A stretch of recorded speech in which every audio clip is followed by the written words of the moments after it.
Assalamualaikum warahmatullahi wabarakatuh. Salam jumpa, salam sejahtera untuk Anda semua, sahabat-sahabatku sekalian, saudara-saudaraku terkasih. Terima kasih atas responnya terhadap tayangan kami. Walaupun kami atau saya pribadi dan admin mengucapkan mohon maaf karena tidak semua komentar bisa kami jawab. Dan kali ini kami akan menjawab langsung satu pertanyaan, yakni dari saudara Topasuke ini yang menanyakan dari mana Vandenberg mendapatkan sumber bahwa Wali Songo itu adalah Ba'alawi atau dari Yaman. Kemudian direspon oleh sahabat-sahabat yang lain.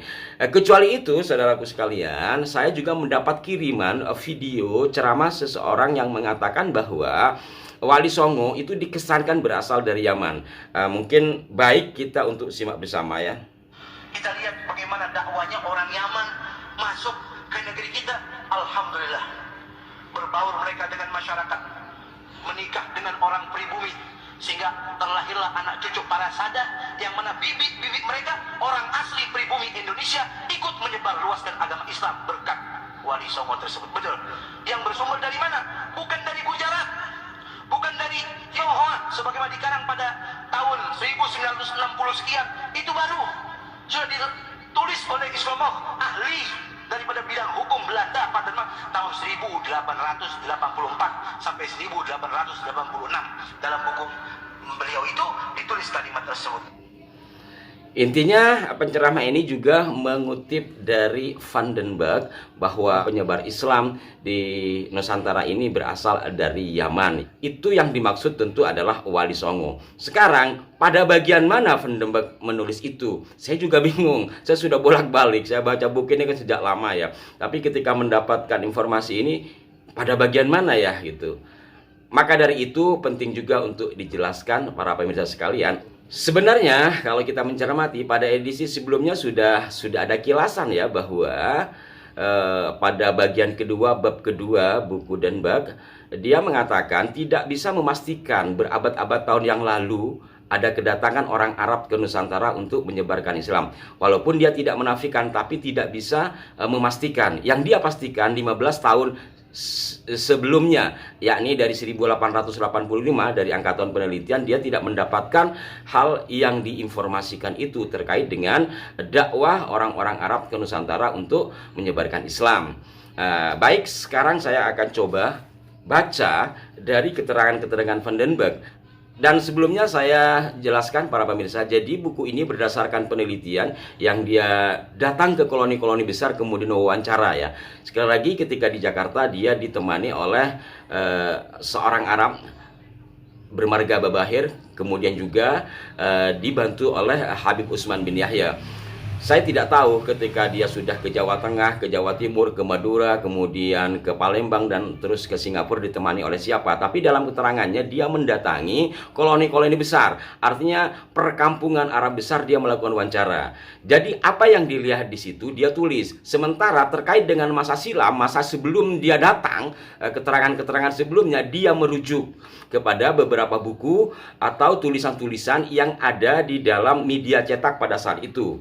Jadi bukan hasil karangan dia sendiri. Dia merujuk beberapa naskah-naskah terkait dengan peristiwa yang lalu yang dia sendiri tidak ada pada masa itu. Termasuk juga Vandenberg mengambil kutipan atau mengambil sumber pembanding dari naskah Jawa, yakni Babat Tanah Jawi. Saya bacakan saja biar lebih jelas terkait dengan hal ini. Pada bab ke-7, setelah dia mengurai tentang kondisi Arab Hadramaut umumnya pada saat itu, yakni pada penelitian 1885, dia mengatakan, telah saya buktikan di atas bahwa ketika keliru jika kita menganggap orang Arab pada umumnya menentang dominasi orang Eropa. Namun mereka juga sedikit sekali memberi pengaruh dalam penentuan nasib pribumi. Sejarah Jawa memperlihatkan bahwa pada abad ke-15 bangsa Arab atau keturunan Arab mendirikan sejumlah kerajaan kecil di sepanjang pantai utara pulau itu dan akhirnya berhasil meruntuhkan kekuasaan Hindu Majapahit. Sejarah keruntuhan kerajaan besar itu memberikan gambaran yang aneh. Dia mengutip pada Nietzsche Java. Dan ini juga selaras dengan yang ada di Babat Tanah Jawa. Artinya benar-benar Denberg di sini mengutip gitu, bukan bukan asumsi pribadinya. Yang dimaksud Denbak tadi tentang kerajaan-kerajaan kecil sepanjang pantai utara kemudian mampu meruntuhkan kerajaan Hindu Majapahit, yang dimaksud itu adalah wali-wali Songo, padepokan-padepokan atau padukuhan-padukuhan Wali Songo gitu. Yang apabila kita melihat di babat tanah Jawa ini ya seperti itu. Van den Berg mempertegas kutipannya itu dengan menulis, babat tanah Jawi juga memuat nama dan genealogi orang Arab yang pada abad ke-15 paling berperan menjatuhkan kekuasaan Hindu. Genealogi itu meskipun sebagian hanya legenda, memperlihatkan bahwa bangsa Arab menganggap diri Sayyid, meskipun dari keturunan yang berbeda dengan Arab Hadramaut. Atau paling tidak orang Jawa menganggap mereka Sayyid. Hanya satu yang anggota keluarga Abbasiyah. Dari nama-nama tempat asal orang Arab yang kurang dapat dipercaya keberadaannya, menurut babat tanah Jawi masih memperlihatkan bahwa mereka berasal dari tepi Laut Merah, Teluk Persia, dan bukan dari Hadramaut. Dari sini jelas. Jadi kalau kaitannya dengan keruntuhan Majapahit itu oleh kong kali kongnya Wali Songo dengan Demak, itu sudah umum diketahui, tetapi ini dibantah sama Ki Haji Agus Sunyoto dalam buku Atlas Wali Songo. Di sini saya lebih fokus kepada siapa Wali Songo. Di sini dijelaskan orang Arab dan dianggap Sayyid walaupun mereka berbeda keturunan dengan Arab yang dari Hadramaut. Kembali lagi kepada pertanyaan asal, lantas dari mana orang yang mengatakan bahwa Wali Songo itu adalah orang berasal dari Hadramaut? Ini inti persoalannya, sahabat-sahabatku. Nah, saya lanjutkan sahabat-sahabatku sekalian. Denbak menulis, saya akan menerangkan di bagian akhir dari tulisan saya gambaran genealogis dari tokoh-tokoh yang penting yang berasal dari Arab yang telah memainkan peranan dalam kejatuhan kekuasaan Hindu.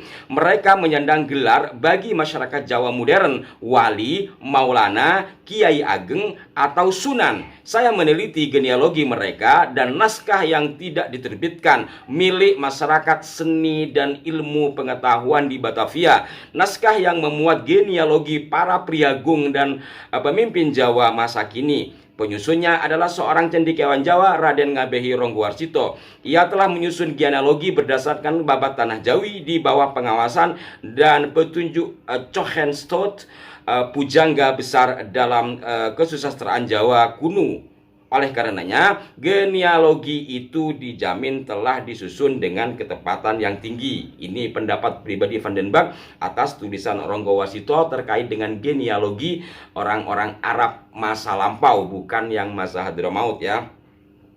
Saya lanjutkan lagi, ihwal para keturunan priagung dan pemimpin Arab di Jawa terdapat pada bab berikut ini. Di sini cukup disebutkan bahwa tak seorang pun di antara mereka yang mendirikan dinasti Arab. Artinya wali-wali Songo mulai dari Sunan Ampel, Sunan Derajat dan semuanya hingga Sunan Kalijaga, Sunan Muria tidak menunjukkan di kearabannya, kurang lebih seperti itu. Tidak menunjukkan dinasti Arab. Jelaskan seperti itu yang kita ketahui kan. Gelarnya juga Sunan, Kiai, Ki Ageng seperti yang diungkap tadi. Sebagian besar kerajaan kecil yang pernah mereka bangun ditelan oleh kerajaan Mataram yang didirikan pada paruh kedua abad ke-16 di pedalaman Jawa. Hanya Kesultanan Cirebon, ini juga penting nih. Pada bagian ini penting bagaimana Denbak mengatakan bahwa Sultan Cirebon dan keturunannya itu bukan dari Hadramaut.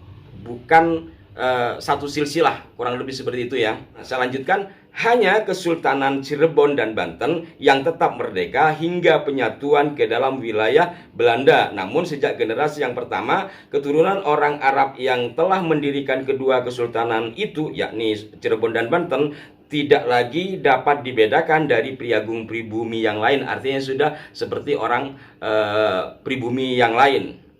Sejak abad ke-15, bangsa Arab juga tidak mempengaruhi nasib politik bangsa Jawa. Tidak seperti halnya kekacauan yang timbul setelah kejatuhan kerajaan Majapahit.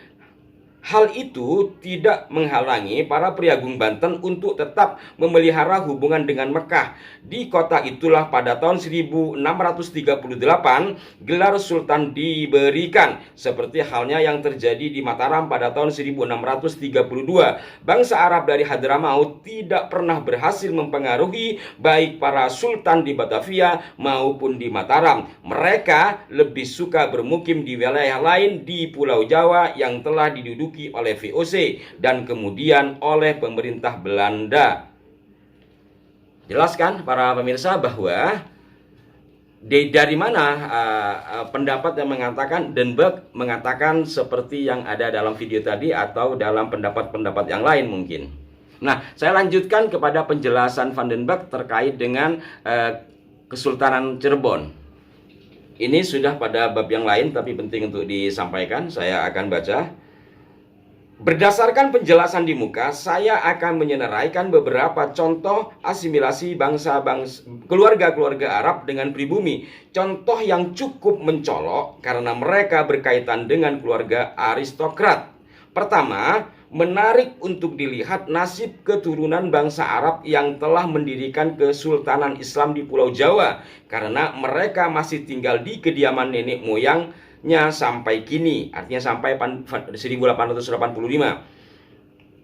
Dan karena mereka membentuk keluarga yang terpisah dari orang Jawa lainnya, saya telah mengunjungi semuanya. Yang terpenting diantaranya adalah keluarga Sultan Cirebon, vasal pemerintah Belanda, keturunan langsung dari Sunan Gunung Jati. Bahasa Arab sama sekali tidak dikuasai. Sejak berabad-abad yang lalu, mereka sudah berpakaian Jawa dan menyandang nama serta gelar Jawa. Satu-satunya hal yang menunjukkan asal-usul mereka adalah bahwa mereka mengizinkan para sayyid untuk berziarah ke makam keramat nenek moyang mereka yang terletak di Bukit Jati, kecuali ulama yang bertugas memelihara makam itu dan para anggota keluarga sultan. Tak ada orang Jawa, Arab, apalagi orang Eropa dan Cina yang boleh berziarah ke makam itu. Mereka harus berhenti di teras ketiga bukit itu. Pun tidak ada hubungan apapun antara para Sultan Cirebon dengan orang Arab yang tinggal di sana, yang bersikap tidak bersahabat untuk tidak mengatakan memusuhi. Mereka secara ajak menolak untuk mengakui mereka sebagai keturunan Husain, dan akibatnya tidak juga mengakui mereka sebagai sayyid.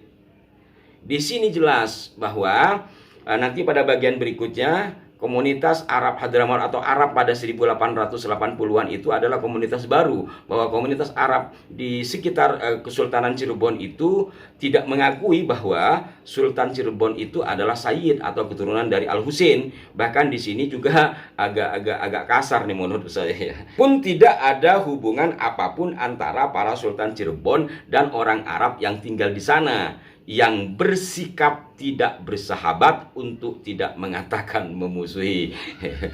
Ini bahasa langsung ya. Jadi intinya sudah jelaslah para pemirsa. Kalau kurang jelas nanti saya akan bahas ulang ya terkait dengan hal ini karena sangat panjang. Intinya saya tidak menemukan data pada buku ini. Saya nggak tahu, barangkali Dan Berg punya buku lain yang dijadikan rujukan oleh penceramah tadi atau beberapa orang yang mengatakan bahwa Wali Songo itu berasal dari Yaman, Hadramaut. Di sini faktanya tidak disebutkan. Van den Berg tidak menyebutkan. Walaupun Van den Berg juga menjelaskan tentang Sayyid Sulaiman yang beberapa waktu saya pernah lihat dari Sayyid Zulfikar, bapaknya Adinda Vivi Zulfikar, menerangkan tentang hoaknya pendiri pesantren Sidogiri.